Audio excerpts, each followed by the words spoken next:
Welcome back to the Stephan Show. My name is Graham, and welcome to my show. And today we're going to be speaking with Robert, who lives at home with his parents. He's 22 years old, and he's making $500,000 a month in profit from his business. So anyway, let's bring him on the show and see what this is all about.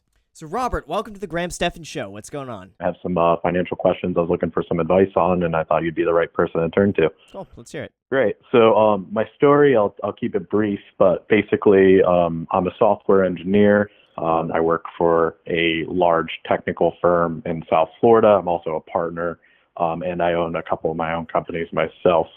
Right now, I'm in a situation where I'm very cash positive. I'm doing about $500,000 a month in income, and I'm looking for some advice on where to put my money, and then also some housing advice if I should get into rental properties. Cool. So congratulations, $500,000 a month. That's net? That's before taxes. Before taxes. But wow. yes, it's profit. That's amazing. Thank you. Definitely. So, I mean, what is your plan with this, or what is your goal for the money? So I definitely, I want to be very, very conservative and safe with it. I haven't really gone into any investments. I have no financial background at all. I started watching a lot of your videos, learn about all the stuff like 401ks and IRAs, high yield savings accounts. So I started doing little stuff like that, like putting my money into high yield saving accounts, things like that. But I'm looking, I don't know what your opinion is on investing in the stock market or putting it into real estate. I know you do a lot of that. With all the craziness going on in the world right now, I kind of wanted to get your opinion on, should I just be keeping it in the bank? Or Definitely. So my biggest question then is, how stable is this income? I mean, do you see this fluctuating year to year, or do you see this as being fairly well stable for the next few years?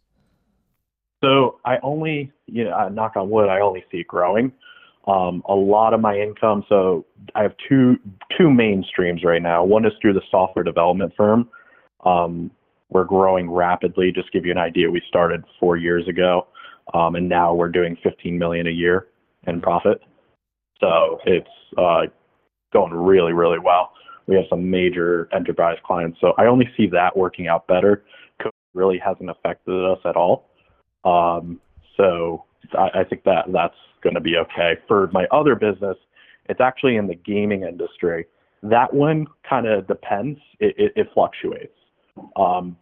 But I have a reliable source of income. So it could fluctuate a little bit, but I don't see it going down at all. Gotcha. I mean, my honest advice is you don't need to do anything special or anything different with $500,000 a month as you would with $5,000 a month. That's the honest truth. You just want to make sure you have enough of a safety net as your emergency fund. So whatever your expenses are, just make sure you cover. You know what? In your case, honestly, I would just have a year's worth of expenses saved up in a high interest savings account, just in case. Do a year. I don't think in your case it makes sense to do 6 months. Do a year. I think that's fine. Even do 2 years. At your level, I think at this point, even having 2 years, I think I have a few years of expenses sitting in a high-interest savings account, just in case. You never know. So I think in your case, it makes sense. The only other thing I would do is just diversify. You don't need to take a lot of risk with this. So I think the safest thing you could do for the maximum return given the safety is just a 3-fund portfolio. An index fund. So you'll do the total U.S. stock market index fund, an international stock market index fund, and a bond index fund. Maybe with bonds, just do 15% bonds, maybe do, 15% international, and then the remaining 70% in the U.S. stock market. Just some broad index funds. That's it. And then I think cash flowing real estate would be just a good diversification from that. And that way, no matter what happens to the stock market, you're going to have some good tax advantages with real estate, and you'll have rent coming in every single month. Just be careful about your tenant selection. But in your case, too, I would hire a management company. I mean, I don't even think it's worth your time to deal with tenants or anything. Yeah, that was going to be my next question on what your thoughts were around that. Yeah, don't. I'll tell you right now, don't waste your time managing a property. I would say if you were making a few grand a month and you could make just as much renting out a property, that's worth your time. But in this case, it's not worth your time. You're better off doing anything else other than managing the property. I almost think that you would probably lose money the more time you spend on your investments at this point. Very cool. Okay. Well, thank you. I appreciate that. That makes a lot of sense. My next question is, currently, believe it or not, I'm living at my parents' house. I'm 22 years old. Wait a second, 22? Why did I think I was Say talking that to again, someone? sorry. You're 22. Why did I think I was talking to someone who's like 35? Yeah, I Jeez. usually come off as that. Yeah, I'm 22 Holy years old. crap. Man. Yeah. That caught me out. I heard you like living with your parents. I'm like, okay, probably like in between places right now. That's cool. Jeez. Holy crap, man. That caught me off guard. Like that makes it even more impressive. Like I was impressed before, but now it's like, wow. Wow, man. Jeez. Okay. So Appreciate okay, that. so what's okay, so you're living with your parents. So what's going on with that? So we're looking, me and my girlfriend, we're looking to buy a house, and we've been back and forth between buying land and building on it to avoid the like we live in South Florida, so there's a lot of HOAs, and we don't really like that you have to follow all the rules and you have to pay all the fees that aren't so necessary. So we were thinking about buying a plot of land, like an acre or two, and then building a nice house on it. I was wondering if what your thoughts are about the time to buy, if now's the right time. And then also if I should buy cash or if I should take out a mortgage. How expensive of a home are you looking at buying? We're looking in the million range, probably 1.2, 1.5. Down here, you can't really get anything too nice for anything lower than that. Okay. I'll tell you, if you go and buy a plot of land and you build it yourself, it is going to be so time intensive. It is going to be a pain in the ass to deal with it. Even a little remodel, like even my little remodel of a 2-bedroom, part of a duplex has been it's a hassle. Seriously, it's such a hassle. Yeah. And even if you hire it out, well, guess what? They're the ones that get all the profit. Like you would think you would be in it $700,000, and then all of a sudden it's worth like $1 million. What ends up happening is the person you hire to manage it, they make all the profit. So you're in just as much as maybe a little under what it's worth, but then you spend so much time trying to figure this out. Not to mention the time it takes to build something like that. You're looking at about 18 months. So I honestly think just at this point, it doesn't matter what you do. Honestly, but don't waste your time doing anything other than making money in your business. That's Right. it.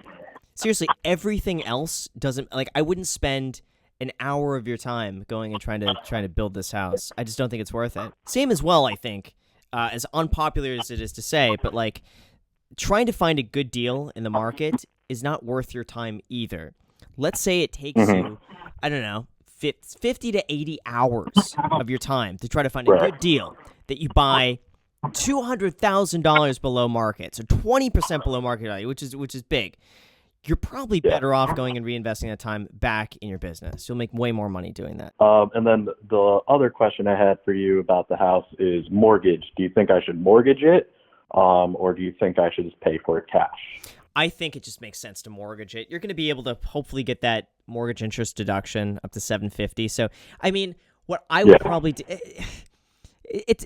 I think right now where the markets are and given just how cheap rates are, I would try to get as big of a loan as you can, just knowing that $750 of that is a potential tax write-off for you. The rest after that is not a tax write-off. But right now you could get interest rates at like 3% or under 3%. For a 30-year fixed-rate mortgage. And I nearly guarantee in the markets, you should be able to average more than 3% with very minimal effort. I mean, this is just straight up putting your money in an index fund. It takes like 5 minutes to do, and you're set. And just keep it there for decades. That's all you have to do.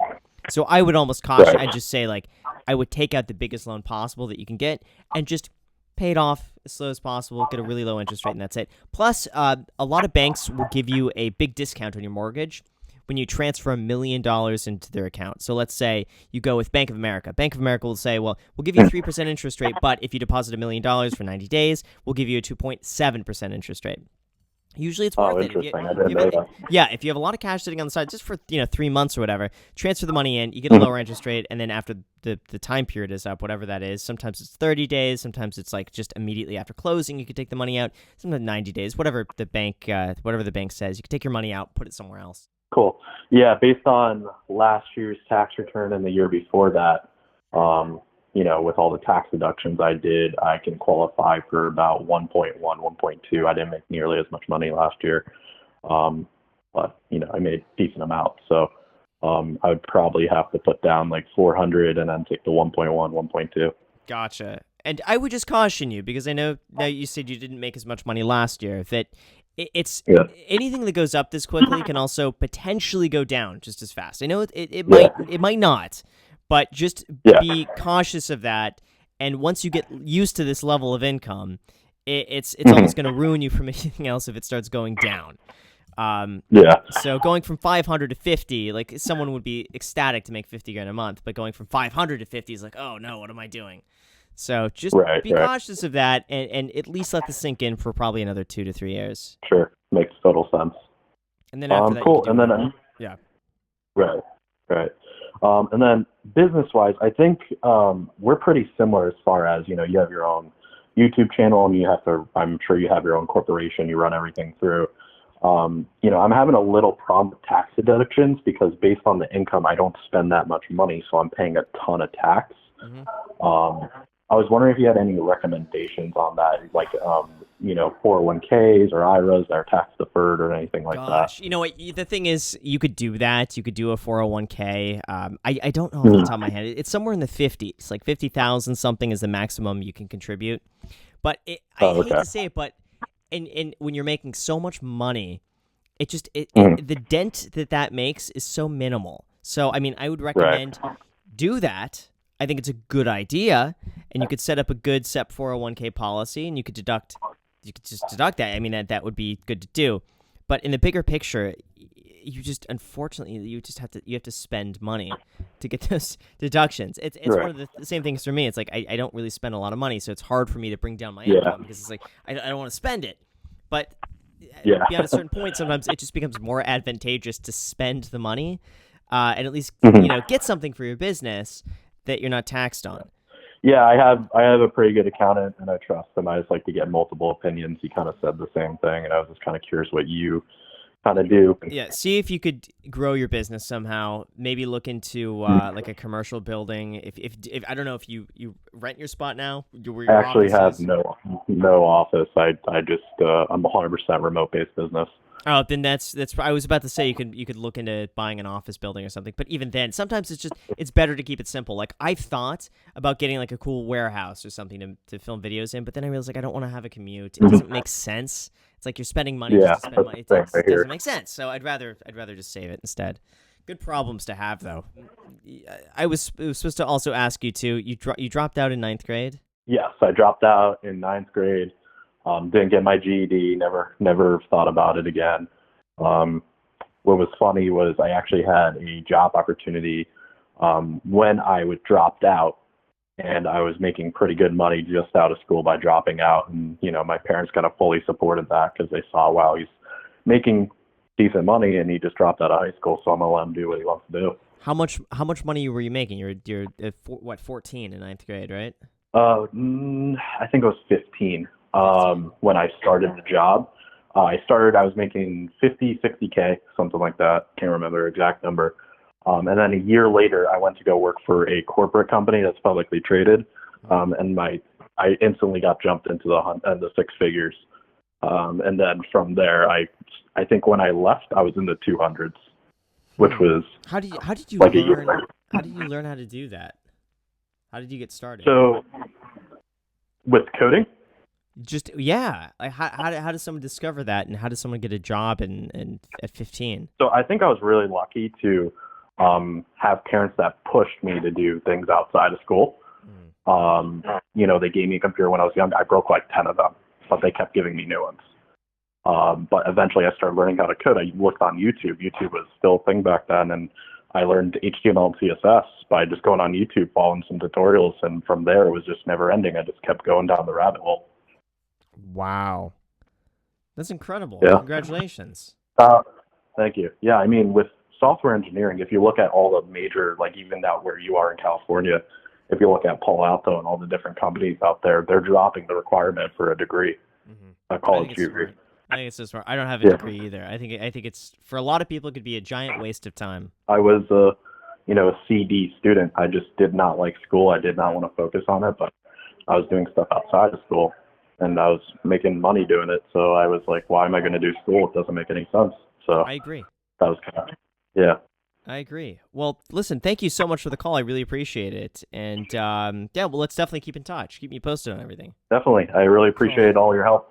Sounds good, man. Have a good one. Thanks. So with that said, you guys, thank you so much for watching. I really appreciate it. As always, make sure to destroy the like button, subscribe button, and notification bell. Also, feel free to add me on Instagram. I post it pretty much daily. So if you want to be a part of it there, feel free to add me there. As on my podcast, link down below in the description. New episodes posting every Sunday morning. And lastly, if you guys want 2 free stocks, use the link down below in the description. And Webull is going to be giving you 2 free stocks when you deposit $100 on the platform, with one of those stocks potentially being valued up to $1,400. So if you want 2 free stocks potentially valued up to a lot of money, use the link down below. Let me know which 2 free stocks you get. Thank you so much for watching, and until next time.